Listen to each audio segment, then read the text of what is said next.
차 타고 가리. 예수님의 솜씨에 감탄하며 구름마차 타고 가네. 오 구름마차, 오 구름마차.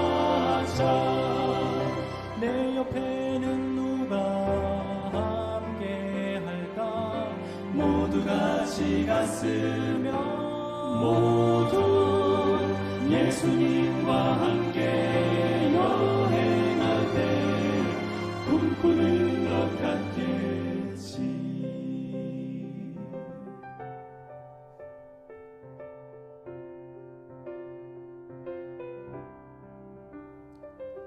삼층 하늘 뚫고서 별 세 개로 구름마차 타고 가리. 구원받은 은혜를 찬양하며 구름마차 타고 가네. 오 구름마차, 오 구름마차. 상상 속이 아닌 두 눈으로 저 우주를 보겠네. 놀랍게도 그건 시작일 뿐. 예수님을 찬양해.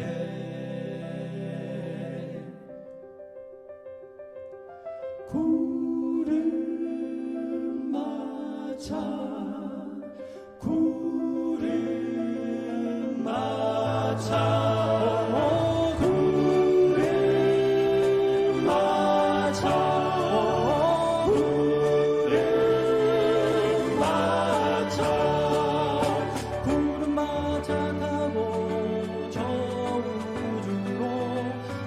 같이 여행해.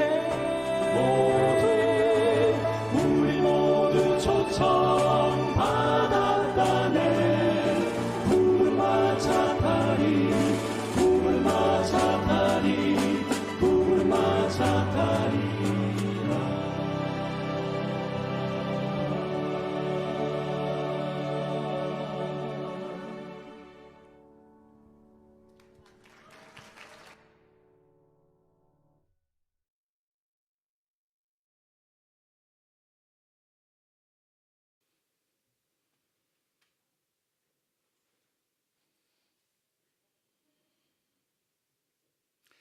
안녕하세요.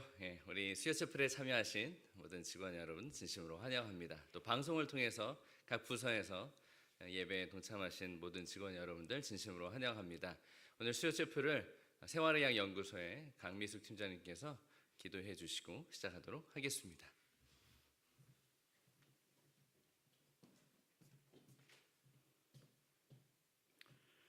우리에게 생명을 주시고 고달프고 힘들어도 피투성이라도 살아달라고 부탁하시는 하나님 아버지, 오늘도 새날을 주시고 오늘 만날 모든 일들 속에서 우리와 함께 해주실 것을 믿으니 감사합니다.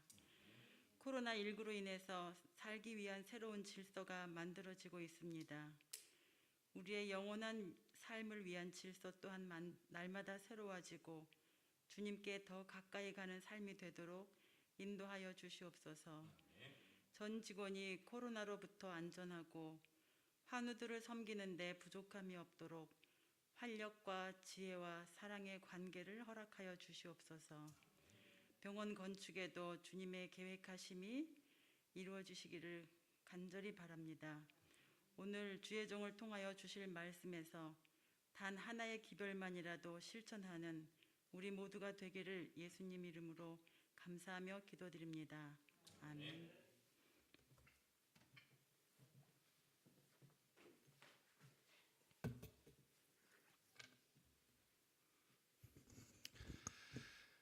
각 부서에서 온라인을 통하여 수요 체프를 들으시는 모든 전 직원들을 진심으로 환영합니다. 또한 이 현장에 참석하여 주셔서 함께 하나님의 말씀을 듣고 또한 하나님께서 주시는 이 말씀을 함께 함께 연구하고 은혜 받으시기 위하여 오신 우리 모든 하나님의 백성들 진심으로 환영합니다. 오늘은 감사함 곱하기 7은 무엇일까? 라는 제목의 말씀으로 오늘의 말씀을 드리고자 합니다. 오늘의 본문 히브리서 12장 28절을 제가 읽도록 하겠습니다. 그러므로 우리가 진동치 못할 나라를 받았은즉 은혜를 받자. 이로 말미암아 경건함과 두려움으로 하나님을 기쁘시게 섬길지니. 사람은 여러 감정이 있죠. 근데 이 여러 감정이요, 반드시 무언가 수학적인 결과로 이 감정이 증폭되지는 않는 것 같습니다. 이게 무슨 말이냐면요, 사람이 조금 황당해요. 그러면 어떠한 표정을 지냐면요, 이 오른쪽 밑에 있는 이 여성, 좀 황당하면 이게 뭐야 하면서 황당하다는 표정을 짓죠. 조금 더 황당하면 어떻게 될까요?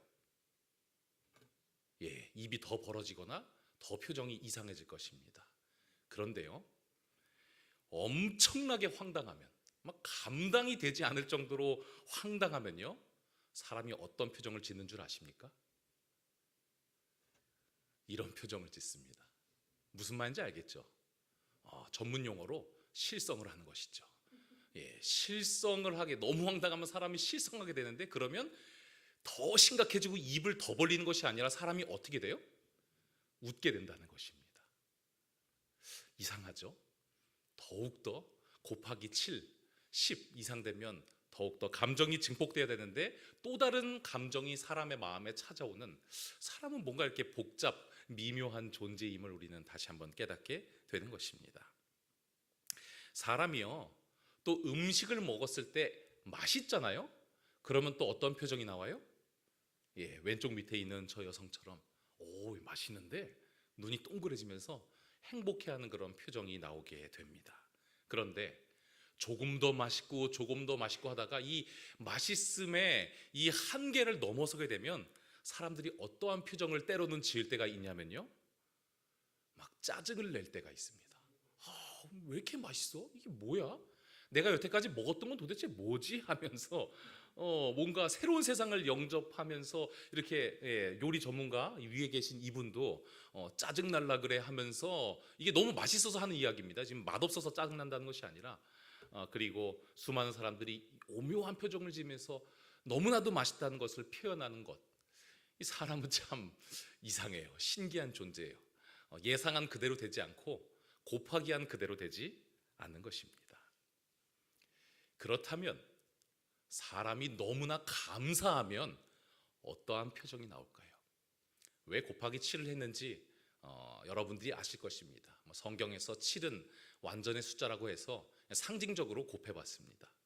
우리가 완전하게 감사하게 되면 우리의 마음에는 어떠한 마음이 샘솟으며 우리의 삶에는 어떠한 축복이 찾아오는지, 우리의 표정은 어떻게 바뀔지, 우리 한번 오늘의 이 말씀을 통하여서 연구해 보도록 하겠습니다. 왜냐하면 조금 감사해도 우리의 삶의 구원이 이르러 온 것 같은데, 극치의 감사를 늘 누리는 삶을 살아가게 된다면 우리의 삶에 즉각적으로 구원이 찾아오지 않을까요? 우리가 당장 하늘에 가지 못하여도 이 땅이 우리를 통하여서 하나님 나라가 되고, 우리의 주변에 있는 분들이 하늘의 생수를 맛보는 그러한 천국이 펼쳐지지 않을까요? 길게 살지 않지만 이 땅에서도 하늘의 복을 누리며 감사함의 극치를 누리게 되는 모든 하나님의 백성들 되시기를 진심으로 바라겠습니다.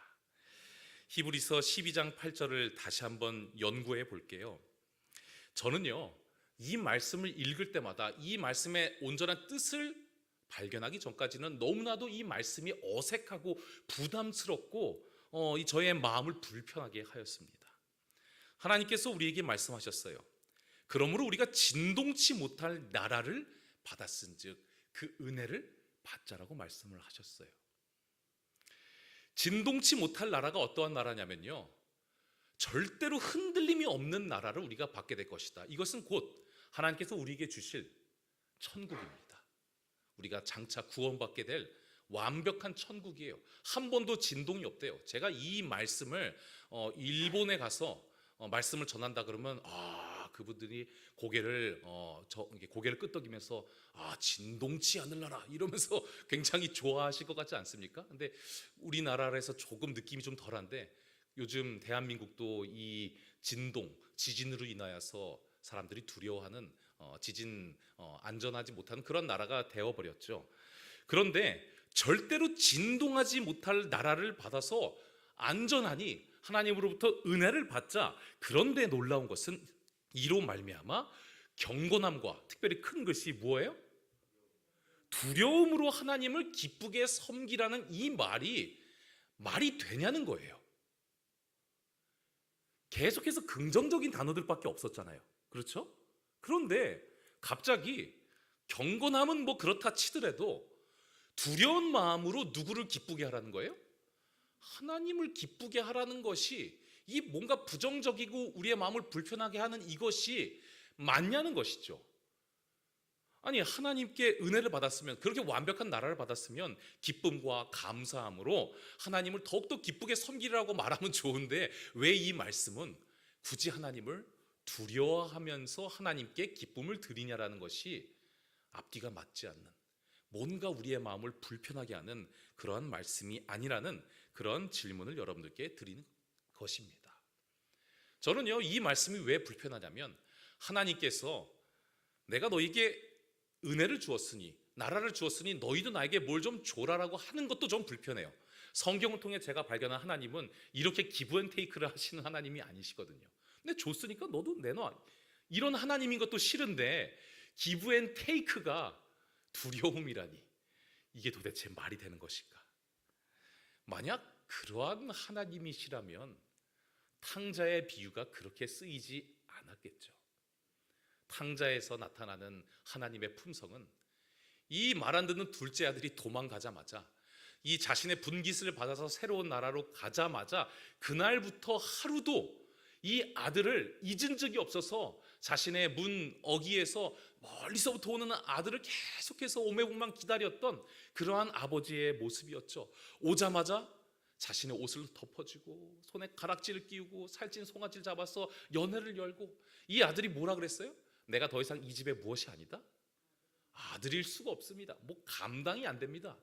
그러자 이 아들에게 아무런 이야기도 하지 않고 그냥 옷을 덮어줌으로 너는 내 아들이다. 이상한 얘기하지 말고 내 아들로 살아가자라고 하는 이 모습을 우리는 성경을 통해 보는데 그런 하나님이 내가 너에게 천국을 줬으니 너희는 두려운 마음으로 나를 섬기라. 도대체 이 두려움이라는 단어가 무슨 의미일까? 이 앞뒤가 맞지 않는 이것이 무엇일까?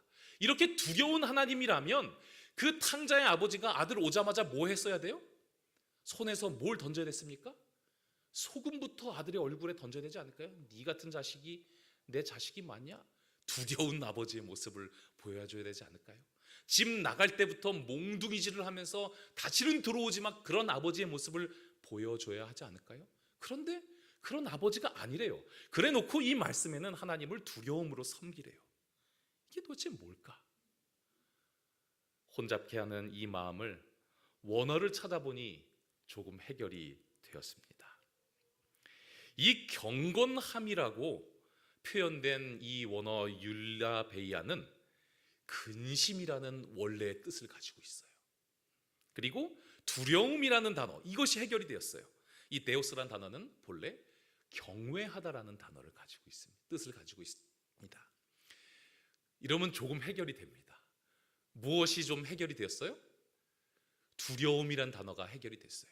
하나님께서 은혜의 나라를 주셨으므로 내가 두려워하는 것이 아니라 하나님을 경외하는 마음으로 하나님을 기쁘게 섬긴다. 자연스럽습니까? 어색합니까? 어때요? 자연스러워요. 해결됐습니다. 그런데 문제는 별것 아니라고 생각했던 이 경건함, 이게 또 무슨 뜻일때요? 근심이래요. 그럼 하나님은 또 근심으로 섬겨야 하나? 우리가 하나님을 근심함으로 따라야 되나? 이 도대체 무슨 말인가 이해할 수 없었습니다.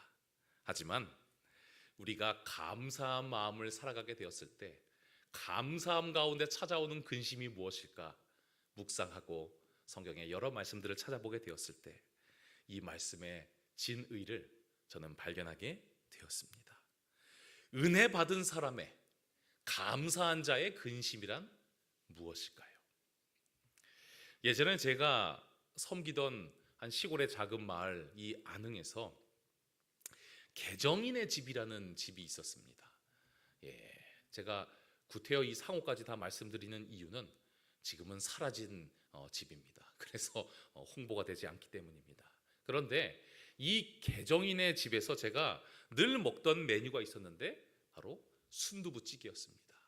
너무 맛있어서 제가 돌보던 학생 중에 한 명을 이 계정인의 집에서 이 순두부 맛을 좀 보여줘야 되겠다 해서 그 학생을 데려왔는데 이 학생이 불행하게도 역도부의 스카웃을 받은 학생이었습니다. 이 양이 사람의 상상을 초월하는 이 양을 가지고 있었던 학생이었던 것이죠. 그래서 이 학생이 한 그릇의 밥 공기를 비우고 이 굶주린 그런 육축의 눈빛으로 이 주인 아줌마를 이제 쳐다보게 된 것이죠. 그러니까 그 아줌마가 불쌍하니 뭘 더 주었을까요? 더 먹어라. 그러면서 이제 밥을 한 공기를 주었어요. 그런데 그 불쌍한 눈빛을 몇 번을 아줌마에게 드렸냐면 무려 6번을 그 눈빛을 드리게 되었어요. 그러자 그 아주머니는 그 불쌍한 눈빛을 바라보며 그래 먹어라 하면서 계속해서 공깃밥을 주게 된 것이죠. 공깃밥 값이 순두부 값이 나왔습니다.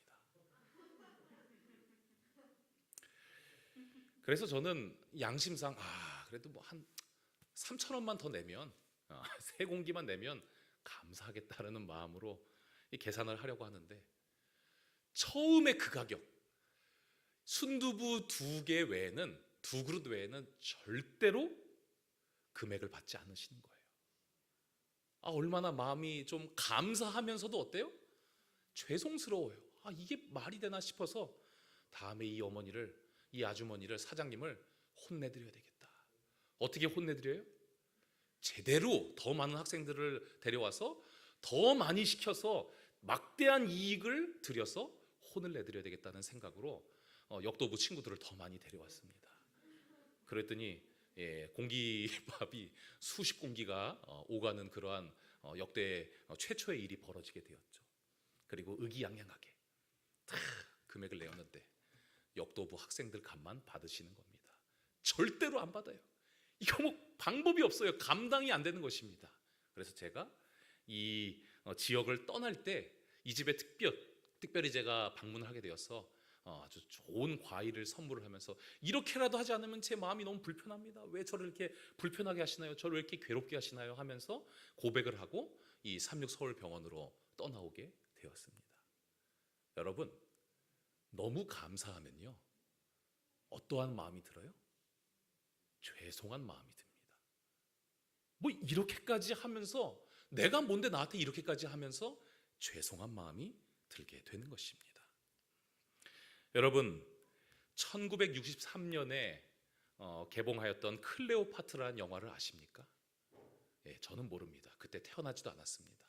그런데 이 영화를 제작하게 된 비하인드 스토리를 제가 어디서 듣게 되었습니다. 그 당시 세기의 여인이라는 세기의 미녀라는 엘리자베스 테일러라는 이 여인을 주연으로 엄청난 규모의 이 클레오파트라라는 영화가 제작이 되었다고 합니다. 보조 출연진만 무려 1,000명이었다고 하고요. 의상을 순수하게 제작한 것만 26,000여 개였고요.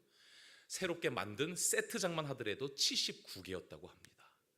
제작비가 얼마였을까요? 4,300억. 오늘날 환산해서 4,300억이 아니고 그 당시에 들었던 제작비가 4,300억이었다고 합니다. 로마 포럼의 실제 3배 크기의 엄청난 세트장을 어느 곳에 지었냐면 영국에 지었다고 합니다. 실외 세트장, 실내 세트장 해서 4,300억이었죠. 그런데 문제가 발생해요. 어떠한 문제가 발생하냐면 이 여주인공이었던 엘리자베스 테일러가 폐렴에 걸리게 된 것입니다. 의사의 진단으로는 더 이상 촬영을 할 수가 없으십니다. 왜냐하면 이 영국이란 지역이 너무나도 춥기 때문에 이 엘리자베스 테일러는 더 이상 이곳에서 촬영을 할 수 없는 그런 건강 상태를 가지고 계십니다라고 의사들이 판단을 하게 된 것이죠. 그래서 어쩔 수 없이 따뜻한 지역 이탈리아로 가서 이 엘리자베스 테일러가 수술을 받게 됩니다. 그리고 이제 이 영화의 감독은 중요한 결정을 할 수밖에 없게 된 것이죠. 도저히 이 배우가 영국에서는 촬영을 할 수 없다. 그러니 여자 주인공을 어떻게 하자? 바꾸자가 아니라 촬영 장소를 바꿔버리자라고 이야기합니다. 그래서 그 영국에 지었던 동일한 세트를요, 이탈리아에 그대로 짓게 됩니다. 그래서 제작비가 얼마가 들었어요? 4,300억이 들게 되었던 것이죠. 배우 한 명을 바꾸면 훨씬 더 편했을 거예요. 금액 비교도 되지 않게 줄어들고, 또한 수많은 시간과 이 노동력을 절감할 수 있었을 것입니다. 하지만 이 배우 한 명을 포기할 수 없었던 감독의 선택, 그 선택으로 인하여 막대한 손해를 봐서 손익분기점을 7년 후에나 찾을 만큼 그 정도로 재정을 투입했음에도 불구하고 그 놀라운 선택으로 인하여서 누가 복을 얻게 되었을까요? 바로 엘리자베스 테일러였습니다. 그녀는 그 해에 아카데미 시상에서 무엇을 받게 되었어요? 여우주연상을 받게 되었던 것입니다. 여러분들이 엘리자베스 테일러라고 한번 생각해 보시기 바랍니다. 내가 아무리 세계 탑 여배우라고 할지라도 수천억을 들여서 나를 위하여 이전 것 다 그대로 두고 새로운 나라에 새로운 세트장을 건설한다는 것이 어떠한 느낌이었을까요? 감사했겠죠. 그런데 감사한 마음에 그쳤을까요? 이거 감당이 되지 않을 정도로 너무 죄송하지 않았을까요? 너무 감사해서 그냥 감독님 좀 바꾸세요. 저 말고 오드리 헵번도 있고 다른 사람이 있잖아요. 좀 바꿔주시지. 이게 뭐라고 제가 뭐라고 저한테 이렇게까지 하십니까? 저 그냥 빠질래요. 안 됩니다, 테일러. 당신이 반드시 이 영화의 주인공이 되어야 됩니다. 저는 세트장 포기할 수 있어도 당신을 절대로 포기할 수 없습니다라고 말했던 그 감독님이 얼마나 고맙고 얼마나 죄송스러웠을까요? 이 여인은 그 마음으로 결국 오스카 시상식에서 상을 타게 되었던 것이죠.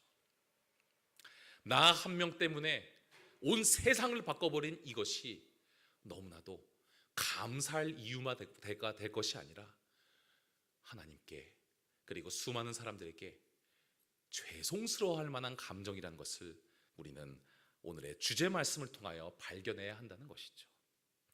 히브리서 12장 28절에 우리가 진동치 못할 나라를 받았은즉 은혜를 받자. 이로 말미암아 근심과 경외함으로 하나님을 기쁘시게 섬기다.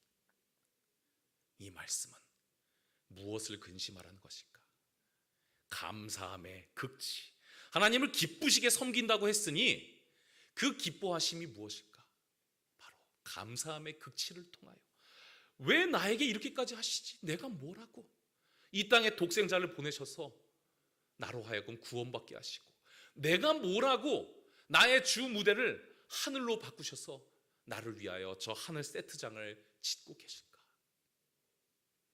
사람이 범죄하여서 이 땅이 더 이상 사람이 지내지 못할 만큼 영국처럼 추운 곳이 되었는데 하나님은 우리의 그 모습을 보고 우리를 바꾸지 않으시고 우리는 그대로 두시고 우리가 장차 마음껏 우리의 아름다운 삶을 펼칠 수 있고 행복하게 누릴 수 있는 그 땅을 바꾸어 버리고 우리의 주 무대를 바꿔 버리시는 하나님을 우리가 이 시간 바라보게 되기를 바라겠습니다.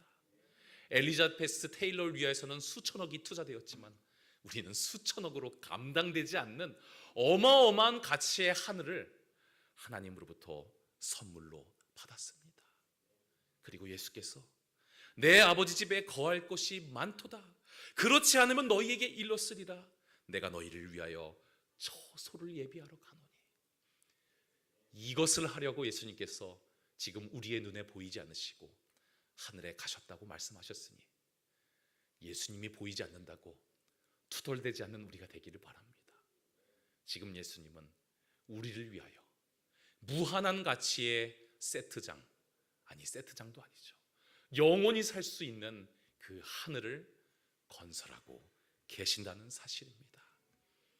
그렇다면 우리는 감사함 곱하기 7의 의미를 이해할 수 있을 것입니다. 그것은 무엇일까요? 우리가 어떠한 삶을 살아가야 할까요? 우리는 좀 근심할 때까지, 죄송할 때까지 말씀을 통하여 감사함을 채우는 삶을 살아가야 할 것입니다.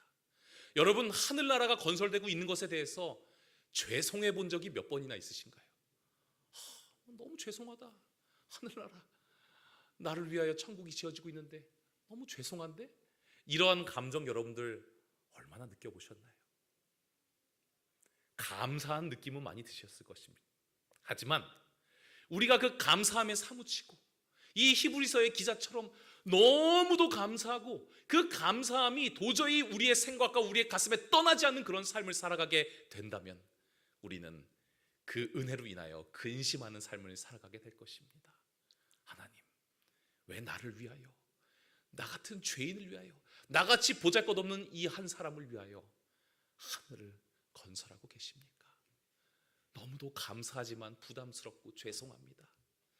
그러한 신앙을 가질 때까지 늘 기도와 말씀을 통하여, 그리고 현재 우리에게 주어지는 기적과 같은 하나님의 돌보심을 발견함을 통하여 하나님께 기분 좋은 죄송함을 선물로 드리는 우리 모든 하나님의 백성들 되시기를 바라며 오늘의 말씀을 마치도록 하겠습니다. 함께 기도하시겠습니다. 우리의 구원자 되시는 아버지 하나님, 우리에게 진동이 없는 나라를 선물하여 주심에 감사드립니다. 이 땅에서 끊임없이 평안을 누리려 노력하였지만, 끝까지 안정을 누리려 노력하였지만 결국 어떤 위치에서든지 우리의 마음의 진동이 찾아오며 이 세상의 진동을 통하여 흔들림을 우리가 바라보았습니다. 하지만 하나님께서 지금 우리를 위하여 건축하고 계신 그 나라는 결단코 흔들림이 없는 나라라고 말씀하여 주셨사오니 하나님께 감사함에 감사함을 드리는 우리가 될 수 있도록 인도하여 주시옵소서. 너무나도 감사해 하다가 우리의 마음에 하나님을 향한 근심과 죄송함이 찾아올 수 있도록 인도하여 주시옵고, 우리의 마음에 하늘을 향한 부담이 없다면 우리의 현실을 발견하게 하여 주셔서 끝없이 하나님의 말씀을 채우며 하나님의 사랑과 감사함을 체험을 통하여 하나님을 진정으로 기쁘시게 섬기는 모든 하나님의 백성들, 곧 삼육서울병원 모든 하나님의 자녀들 될 수 있도록 인도하여 주시옵소서. 우리의 구원자요 생명의 시여자가 되시는 예수 그리스도 이름으로 간절히 기도드리옵나이다. 아멘.